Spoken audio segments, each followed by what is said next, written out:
Mikey Musumeci had put out a challenge. He went to the internet, he filmed himself, he did a great job. Now, this is the champion of grappling for one championship. No opportunity has ever been handed to grappling quite like this.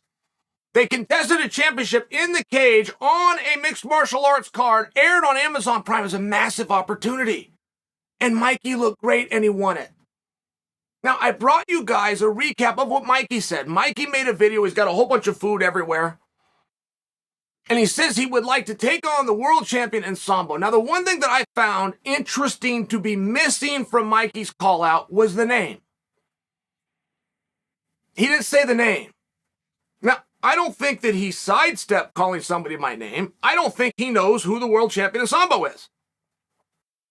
That in of itself is a massive insult and interesting to me. I like insults in this business. I like when you work somebody up. I think being condescending and not even knowing somebody's name, particularly when it's sincere, I think those are fighting words to a degree. I thought Mikey did a very good job. Now, Taylor Weber. Ryan, do I have that right? Taylor Weber. I want to make sure I get this gentleman's name right because I want to try to do him a favor here. Taylor Weber? Taylor Weber comes out. He made a video in response to Mikey's video. I got to give Taylor credit. He tagged me on it on social media. I watched the whole thing. And Taylor said a couple of things. First off, he said that he's ranked number 1 in the world in Sambo. He said that it's a 3-way tie. That he has the number 1 ranking, but so do 2 other guys. Now, I don't get that, and I don't like it. But I can't blame Taylor. I don't know the system of Sambo. I don't know anybody that does Sambo. In my entire life, I've never witnessed Sambo in person. I'm the Northwest Sambo champion, by the way. Got the trophy at home, won it in 1999. Matt Hume will back me up because he was one of the judges. I don't know what Sambo is. I guess we were doing Sambo that day. I've never driven past a gym, and it says Sambo. There's no school in America that does it. There's no college that you can go to get a scholarship, and it's not contested in the Olympic Games. So I don't know a lot about Sambo. I know I like to use the examples that I just gave about no scholarships and no Olympics and it's not in the schools. I like to say that as a way of diminishing it.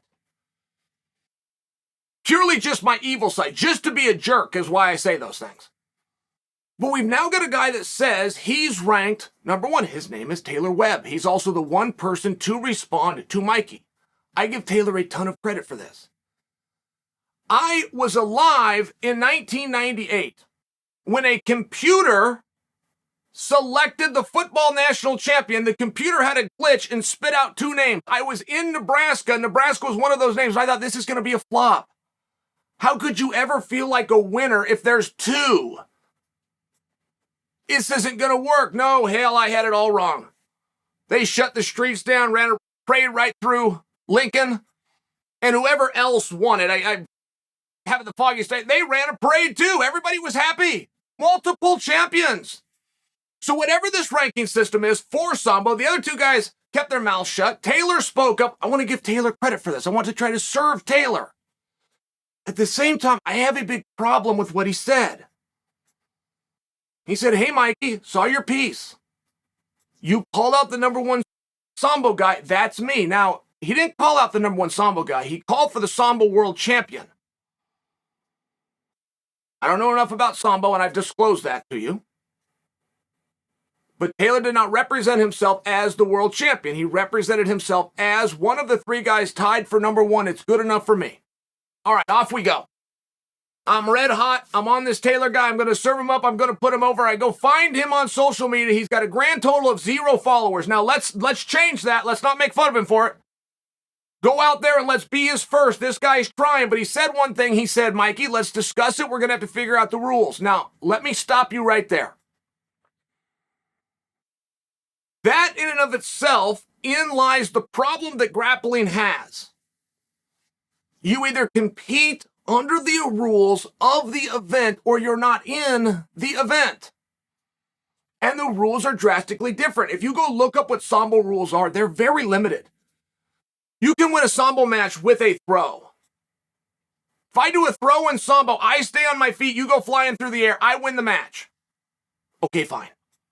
What happens if we go to the ground? Well, you can do arm locks. You can even do straight leg locks in Sambo, but no twisting of the knee, no manipulations of the ankle, no choking. There's then another degree of Sambo called freestyle Sambo, where you can do chokes and more leg and knee and ankle manipulations are allowed.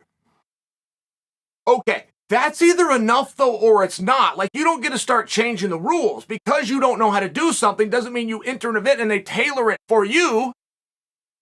If you only know how to do things with a jacket on, just by example, but the championship that's being contested with more money than anybody's thrown at grappling, and it's on Amazon Prime, and you're calling out the champion, you're about to be his guest, and you're about to get one of these very coveted spots, you don't get to change the rules to favor you. You can either adapt or you can't. If you can't and you say you can't, we now have our answer.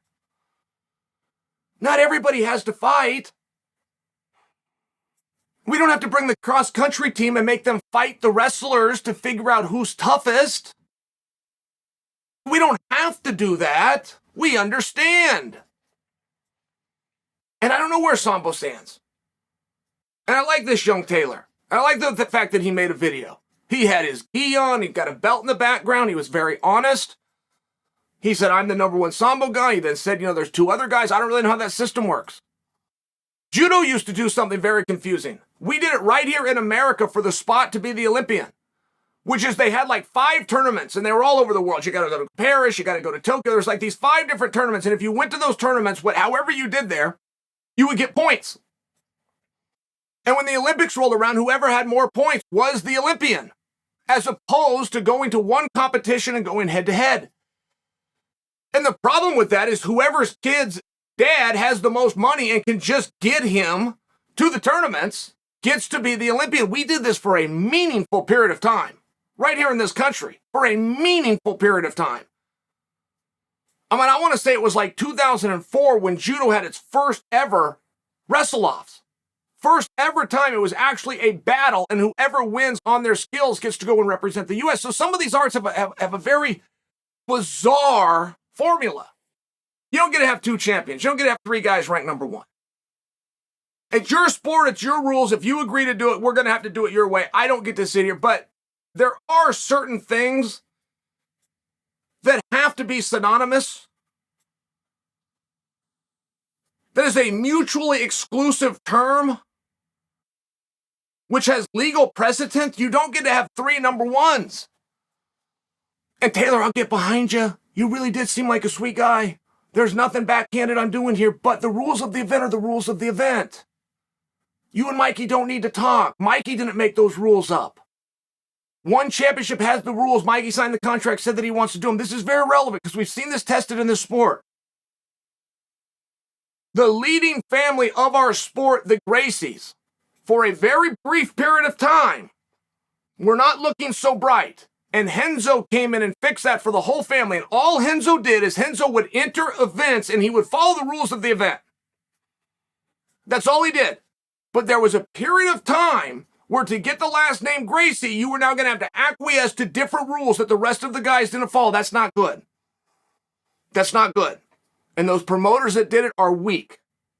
And not one of those promoters that did it still stand and survive to this day. And quite frankly, they didn't deserve to. Got the event, you've got the rules set. Anybody that wants a piece of it, come on in, read the rules, go to your practice room, train and study it. Taylor, I hope that you and Mikey get a conversation going, and I mean that sincerely. I hope that Sambo sorts itself out and that you're not tied for first. If you're truly the best, then you deserve that recognition. But as far as you and Mikey goes, and as far as the rules, they're already determined. Do you want the spot or not?